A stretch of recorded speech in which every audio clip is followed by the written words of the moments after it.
So producer dude says you're allowed to wear your jacket if you do a fishing report. So here we are, we're doing a fishing report.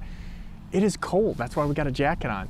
Fishing has actually been pretty good, but we can't get out half the time. It's been so nasty, the wind blowing, you know, that's obviously creating muddy water. So looking at those satellite images when possible is huge.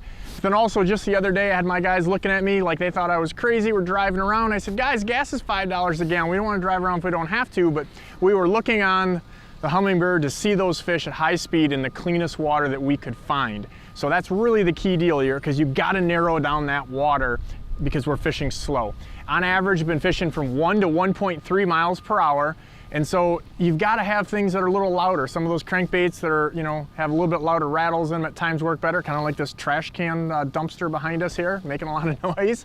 And, you know, the colors have mattered a little bit, but more just the types, you know, so whites, in that cleaner water, the couple days we've had that, you know, some of the purples and pinks, and then also the chromes when it's sunny, or just kind of that in-between thing. So slowing down again, 1.3 miles an hour has been the key, but you know, you can't fish that slow and not be on fish. So having the confidence in, you know, knowing that there's fish in the area by marking them on our 2D sonar on the Humminbird and covering water really fast and eliminating all that unproductive water has been key.